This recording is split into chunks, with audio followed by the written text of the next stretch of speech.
कहानी की शुरुआत में हम हॉपर नाम के एक आर्कियोलॉजिस्ट को देखते हैं जो फाउंटेन ऑफ यूथ की खोज में एक जंगल में आया था। वहाँ उसे एक वैन दिखाई देती है। वो वैन किसी और की नहीं, उसकी मॉम एंड डैड की थी। कुछ दूर आगे जाने पर उसे एक गुफा दिखाई देती है। गुफा में एक काउबॉय खड़ा था जो अपनी जगह पर बिल्कुल स्थिर खड़ा था।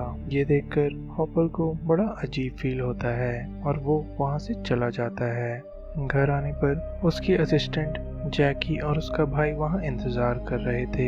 वो घर से कुछ सामान लेकर जैकी से कहता है कि अगर मुझे तुम्हारी ज़रूरत पड़ी तो मैं तुम्हें कॉल कर लूँगा, और फिर वो जंगल की तरफ निकल पड़ता है। वहाँ जाकर पहले वो अपनी मॉम एंड डैड की वैन को चेक करता है जिसमें उसे अपने बचपन की कुछ फोटोज दिखाई देती है। फिर वो गुफा की तरफ जाता है जहाँ वो काउबॉय अभी भी वहीं खड़ा था, लेकिन हॉपर अब इस मिस्ट्री को सुलझाना चाहता था और वो गुफा के अंदर चला जाता है। रात होने के कारण वो अपनी टॉर्च से गुफा में इधर उधर देख रहा था, लेकिन वो काउबॉय अभी भी वहीं खड़ा था। कुछ दूर आगे जाने पर उसे एक इनविजिबल वॉल फील होती है। फिर वो अपनी सेफ्टी के लिए बाहर एक पत्थर पर रस्सी बांध देता है और उसी के सहारे गुफा के अंदर जाने लगता है। अब वो उस इनविजिबल वॉल को पार कर लेता है। हॉपर जैसे जैसे आगे बढ़ रहा था वैसे ही वो काउबॉय भी आगे बढ़ने लगता है। ये देखकर हॉपर और क्यूरियस हो जाता है कि आखिर यहाँ चल क्या रहा है।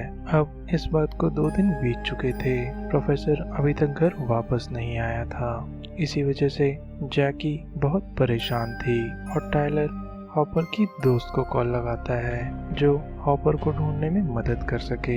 वो अपने भाई और उसके क्लासमेट के साथ जैकी और टायलर को लेकर उसी जगह हॉपर को ढूंढने चले जाते हैं। वहां पहुंचने पर उन्हें हॉपर की गाड़ी दिखाई देती है जो अभी भी वहीं थी। साथ ही वो वैन भी वहीं खड़ी थी। फिर उस वैन की जांच करने पर उन्हें ये पता चलता है कि प्रोफेसर हॉपर यहाँ अपने मॉम एंड डैड को ढूंढने आए थे। फिर बहुत ढूंढने पर उन्हें वो रस्सी मिलती है जो उस केव के अंदर जा रही थी और उसके सहारे वो केव के अंदर चले जाते हैं। बहुत दिन बीत जाने के कारण वो रस्सी अब सड़ चुकी थी और अंदर केव में उन्हें एक बहुत बड़ी खाई दिखाई देती है। फिर सभी लोग उस बच्ची के क्लासमेट को बाहर निगरानी के लिए छोड़कर अंदर चले जाते हैं। अंदर खाई में उतरने पर उन्हें भी एक इनविजिबल वॉल फील होती है और इधर हम प्रोफेसर हॉपर को देखते हैं जो अभी भी उस काउबॉय के पीछे ही थे।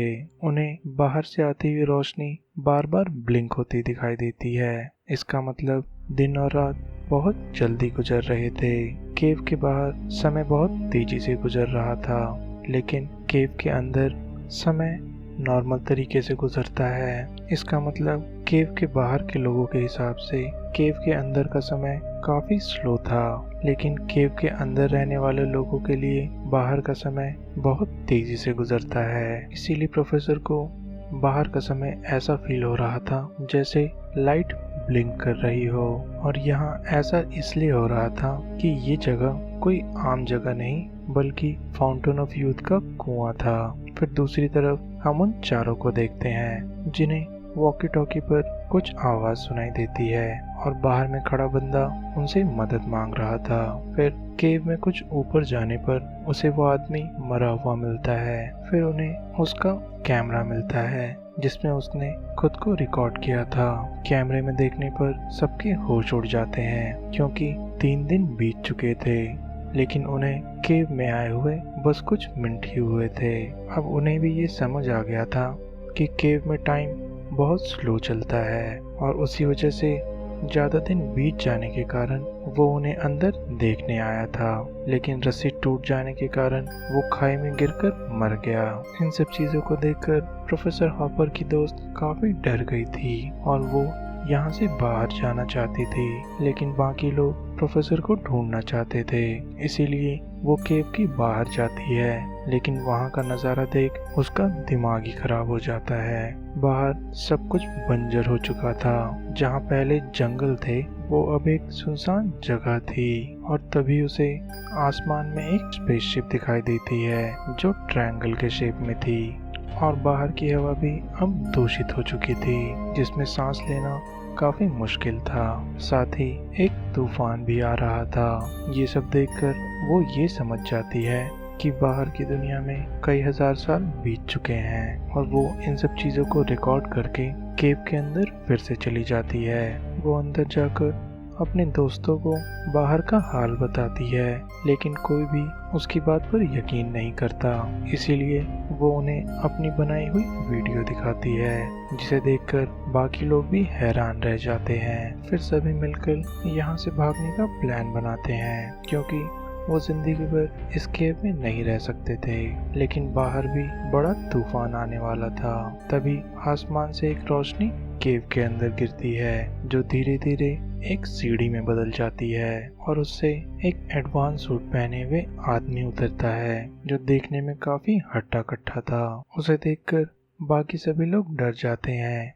तभी उस पर एक आदि मानव हमला कर देता है। देखने में ऐसा लग रहा था जैसे ये भी अपने समय में इस केव में फंस चुके थे। उन दोनों को लड़ता देख वो सभी वहां से भाग जाते हैं। तभी उन्हें हॉपर के मॉम एंड डैड दिखाई देते हैं, जो अपने समय में आकर यहाँ फंस चुके थे, लेकिन इन्हें उन आदि मानवों ने मार दिया था। और वो आदि मानव इन पर भी हमला कर देते हैं और जैकी के भाई को मार डालते हैं। लेकिन तभी वो एडवांस सूट पहना हुआ आदमी वहाँ आता है और वो उसे उठाकर गहरे पानी में डाल देता है, जहाँ से निकलते ही वो जिंदा हो जाता है। और ये पानी कुछ और नहीं, उसी फाउंटेन ऑफ यूथ का था, जिसे हीलिंग वाटर भी कहा जाता है। लेकिन वो आदि मानव इस सूट वाले इंसान को देखकर उस पर फिर से हमला कर देते हैं, जिसकी वजह से उसका मास्क उतर जाता है और उसे सांस लेने में तकलीफ होने लगती है और वो वहीं मारा जाता है। लेकिन तभी अचानक उसके सूट से एक रे निकलती है, जो वहां खड़े चारों लोगों को स्कैन करके उनके बारे में पास्ट में आए हुए न्यूज को दिखाती है, जिसमें उनके पेरेंट्स इन्हें ढूंढ रहे थे। और साथ ही ये भी न्यूज आती है कि अब दुनिया तबाह हो चुकी है और फ्यूचर के लोगों ने एक स्पेसशिप बनाया है, जो बचे हुए सभी लोगों को मार्स लेकर जाएगी अपना नया घर बसाने के लिए। और ये स्पेसशिप वही था जिसे उस लड़की ने बाहर आसमान में देखा था। इन सब चीजों को देखकर जैकी के भाई को शक होने लगता है और वो केव के और अंदर चला जाता है, जहां उसे हॉपर गिरे हुए मिलते हैं और उनके आगे एक ब्लू रंग की वॉल थी, जिसके अंदर टाइम इतना स्लो था कि उसके अंदर मौजूद लोग बिल्कुल स्थिर खड़े थे। और हैरानी की बात ये थी कि फाउंटेन ऑफ यूथ उसी के अंदर था। जैकी का भाई उसके अंदर जाने की कोशिश करता है, लेकिन हॉपर उसे रोक देते हैं, क्योंकि वहां जाने पर वो उन्हीं की तरफ फंस कर रह जाता। और इधर वो फ्यूचर से आया हुआ आदमी उन सबों को ये बताता है कि अगर तुम इस सीढ़ी से ऊपर नहीं गए तो जिंदगी भर के लिए यहीं पर फंसे रह जाओगे। और सभी लोग ऊपर जाने लगते हैं। टॉप पर पहुंचने पर हॉपर की फ्रेंड को पानी दिखाई देता है और वो सीढ़ी उसी के अंदर जा रही थी, जिसे देखकर वो अंदर जाने से कतरा रही थी। लेकिन तभी वहां से एक हाथ उसे खींच लेती है और जैसे ही वो पानी के अंदर जाती है तो केव का समय फिर से स्लो हो जाता है। लेकिन वो हाथ उसके मुंह पर एक मास्क लगा देता है, जिसकी वजह से उसका पूरा शरीर एडवांस सूट से कवर हो जाता है। और फिर वो नीचे रस्सी फेंककर अपने सभी दोस्तों को पानी के अंदर खींच लेती है। और नीचे केव में खड़े हुए वो आदि मानव इन्हें देखकर हैरान हो रहे थे।